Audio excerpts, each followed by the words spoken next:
बिस्मिल्लाहिर्रहमानिर्रहीम। आज हम स्टार्ट करने जा रहे हैं chapter number 4 sport and movement. Short question की सीरीज़ है हमारी। अगर आप ये शॉर्ट क्वेश्चन तैयार कर लेंगे तो आपका चैप्टर शॉर्ट के लिहाज से बहुत अच्छे तरीके से तैयार हो सकता है। तो चलते हैं हम अपने पहले क्वेश्चन की तरफ। स्पोर्ट एंड मूवमेंट चैप्टर में पहला क्वेश्चन है हमारे पास, differentiate between movement and locomotion. कि लोकोमोशन और मूवमेंट में क्या फ़र्क है, दोनों में हमने डिफरेंस बताना है। तो जहाँ से ये चैप्टर शुरू हो रहा है उधर से ही तकरीबन थर्ड लाइन में है, movement is a general term. Movement एक जो है कहता आम इस्तिलाह है। Meaning act of changing place, यानी इसका मतलब क्या है कि ऐसा काम जिसके ज़रिए हम अपनी जगह तब्दील कर लेते हैं। और पोजीशन बाय इंटायर बॉडी और बाय इट्स बॉडी पार्ट्स, या फिर यानी पूरे बॉडी का जगह चेंज कर लेना या फिर बॉडी के पार्ट्स का, यानी कि या तो हम एक जगह से उठ के दूसरी जगह चले जाएं या फिर एक ही जगह पर बैठे बैठे हम अपनी टांग, बाजू, हाथ को मूव करवाते रहें। इसी से नीचे वाली लाइन में देखें, लोकोमोशन की डेफिनेशन है। तो कहता है locomotion is the movement of an animal as a whole from one place to another. लेकिन लोकोमोशन क्या है, एक जगह से उठकर किसी दूसरी जगह पर चले जाना, यानी एक जगह से हरकत करना और दूसरी जगह पर चले जाना, ये क्या है, लोकोमोशन है। मोशन का मतलब होता है हरकत और लोको का मतलब है लोकेशन। लोकेशन किसे कहते हैं, जगह को कहते हैं, यानी कि जगह के लिहाज से हरकत करना क्या कहलाता है, लोकोमोशन कहलाता है। ये मूवमेंट और लोकोमोशन में डिफरेंस है।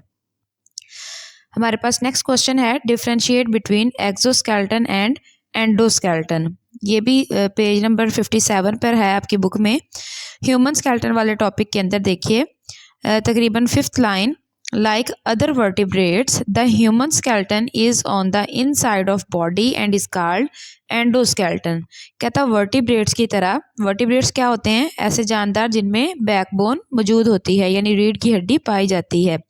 ह्यूमन स्केलेटन जो होता है वो बॉडी के अंदर की तरफ होता है, ढांचा जो होता है वो बॉडी के अंदर की तरफ होता है और इन्हें क्या कहते हैं, एंडोस्केलेटन कहते हैं। इसी के साथ एक ब्लू बॉक्स है, उसके अंदर एक्सोस्केलेटन की डेफिनेशन दी हुई है। The skeleton system of some invertebrates, जैसा कि आर्थ्रोपोड्स हैं, कहता है ये आउटसाइड ऑफ द बॉडी होता है, यानी कि जिस्म के बाहर की जानब होता है। इसे क्या कहते हैं, एक्सोस्केलेटन कहते हैं। ठीक है, हमारे पास क्वेश्चन नंबर 3 है, what is the role of skeleton in the body. कि स्केलेटन का हमारी बॉडी में क्या काम है, उसका क्या किरदार है। तो पेज नंबर 57 है, उधर रोल ऑफ स्केलेटन सिस्टम की हेडिंग है, आपको नज़र आ रही होगी। उसमें देखिए, in our body skeleton work very closely with the muscular system. कहता जो हमारी बॉडी में जो स्केलेटन है ये हमारे मसल सिस्टम के साथ, मस्कुलर सिस्टम के साथ जो है वो मिलकर काम करता है। क्या करने के लिए, to help us to move, ताकि हमारा बॉडी हरकत करता रहे, यानी हरकत में मदद देता है। Similarly skeleton provide protection to many internal organ, ये हमारे बहुत सारे अंदरूनी अज़ा को प्रोटेक्शन या हिफाजत भी फ्राहम करता है। जैसा कि स्कल प्रोटेक्ट ब्रेन, जैसा कि जो खोपड़ी है ये क्या करती है, हमारे दिमाग को हिफाजत करती है। Vertebral column protect spinal cord, जो रीढ़ की हड्डी है ये हराम मगज की हिफाजत करती है।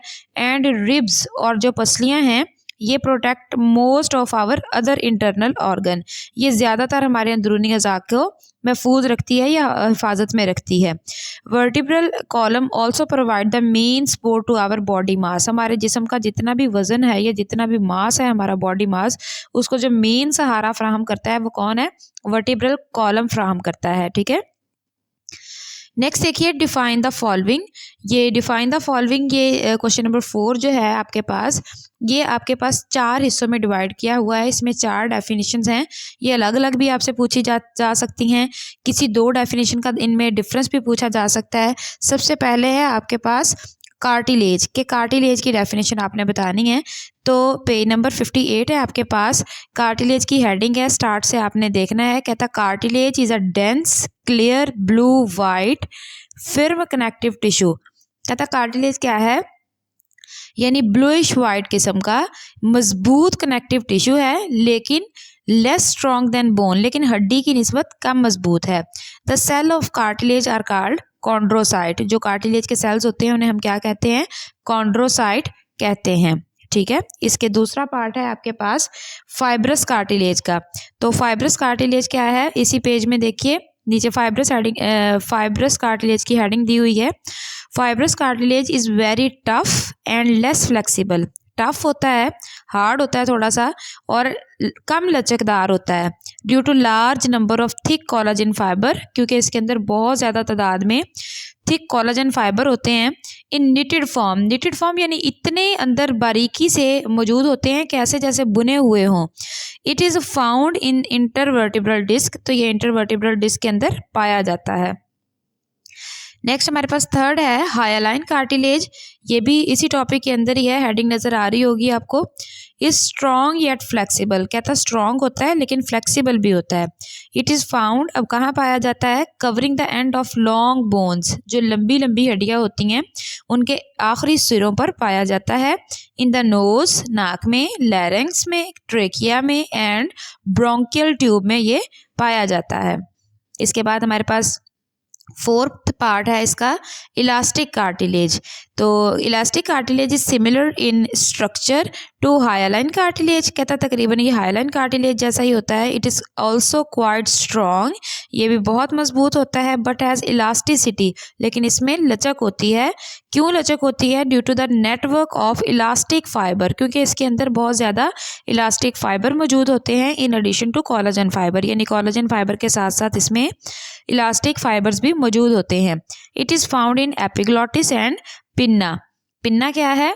आपके जो कान की बाहर वाली जो साख्त है इसे पिन्ना कहते हैं, और एपिग्लॉटिस जो ग्लॉटिस की कवरिंग होती है, फ्लैप ऑफ टिश्यूज़ की तरह होता है, तो इसे एपिग्लॉटिस कहते हैं।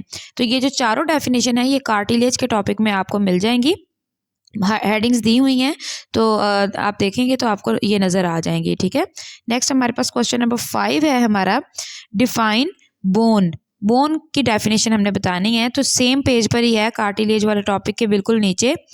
Bone is hardest connective tissue. Bone क्या है? सख्त तरीन जो है कनेक्टिव टिश्यू है इन द बॉडी। बॉडी में बोन्स नॉट ओनली मूव, कहता जो हड्डियां हैं ये सिर्फ हरकत नहीं करती, सपोर्ट सहारा भी देती हैं, and protect the various part of body, और जिस्म के मुख्तलिफ हिस्सों की हिफाजत भी करती हैं।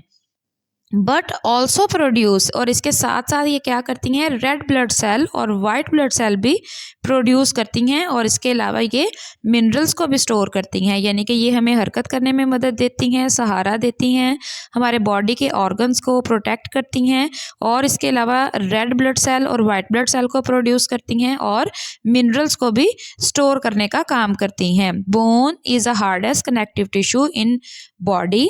Bones not only move, support and protect the various part of body, but also produce red and white blood cells and store minerals.